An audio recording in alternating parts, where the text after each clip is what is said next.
Saya bukan politisi. Saya dosen dan pendaki gunung. Saya terlibat dalam politik karena saya pikir politik itu mesti diasuh dengan force of better argument. Force of the better argument. Siapa punya argumen terbaik, dia boleh ajukan itu sebagai dalil itu. Gak boleh ada sentimen di situ kan. Karena itu saya memilih untuk menghina Presiden Jokowi. Bukan Jokowi sebagai persona. Yang saya hina jabatan dia tuh. Yang saya hina jabatan dia. Rocky Gerung menghina presiden. Loh, presiden bukan orang, presiden itu fungsi, jabatan. Presiden ada martabat. Presiden tidak punya martabat.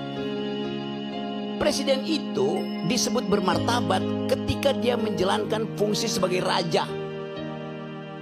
Karena tubuh publiknya menyatu dengan tubuh privat. Martabat itu hanya ada pada orang privat. Itu disebut human dignity.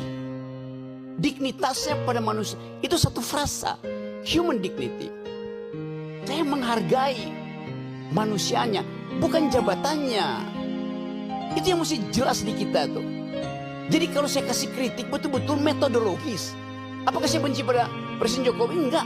Kaisang menikah, saya diundang oleh keluarga Jokowi.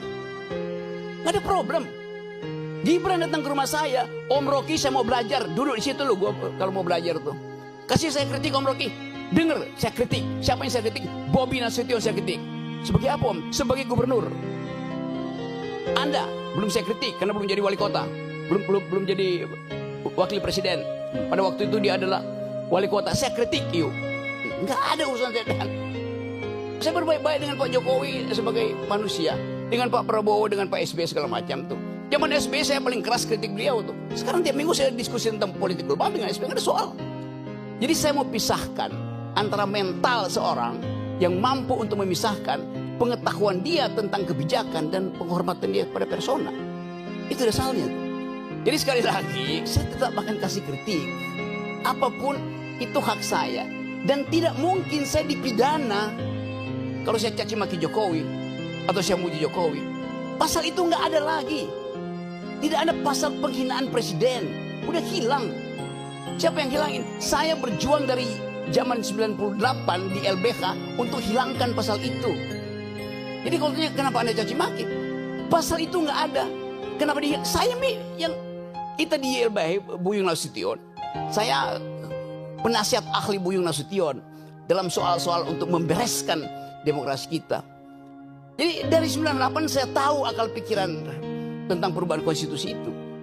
Demikian juga dalam perdebatan. Debat itu adalah kemampuan untuk mengolah argumentasi itu. Itu aja. Sebagai dosen, saya mengajar dari S1 sampai S3. Ayo bayangin coba. Dengan metodologi yang sama itu. Cara berpikir. Jadi bagi saya nggak ada soal itu. Saya akan terus kasih kritik. Saya akan terus kasih argumen. Tapi saya mencintai bangsa ini. Negeri ini saya cintai. Yang saya nggak cintai ada politisi busuk. Yang saya cintai adalah pejabat busuk, presiden busuk, menteri busuk. Ngapain cintain mereka tuh?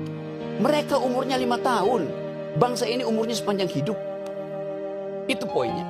Jadi politik bukan the art of the possible. Kemungkinan bukan.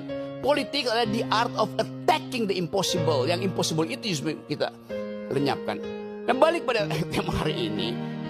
Kita bicarakan sesuatu yang sebetulnya barang bekas semua nih. Yang kita tahu ini terjadi karena perebutan threshold. Mulailah dengan mengucapkan thresholdnya dibikin 0. Itu harusnya tuh. Supaya ada kesetaraan orang berargumen tuh. Supaya dia argumennya bagus. Bukan karena masa pendukungnya bagus. Karena itu saya terus mengatakan bahwa untuk menjadi calon presiden, calon wakil presiden, calon gubernur, calon bupati, calon apa aja, pakai prinsip pertama bukan elektabilitas, tapi etikabilitas. Ini calon pejabat ini pernah berbohong nggak? Pernah nyolong nggak? Kalau dia lolos etikabilitas, saya uji yang kedua, intelektualitas. Karena dia mesti berdebat dengan pemimpin dunia. Itu pentingnya latihan perdebatan. Dasar perdebatan adalah konstruksi berpikir. Dasar perdebatan adalah kemampuan untuk mengolah pikiran. Bukan sekedar untuk retorika, tapi dengan logika. Jadi kalau seseorang pemimpin, pilkada misalnya, dia lolos etikabilitas, oke, bagus, moralnya bagus. Tunggu dulu, belum selesai. Apakah dia mampu untuk mengunyah konsep, ilmu pengetahuan, sejarah, etc.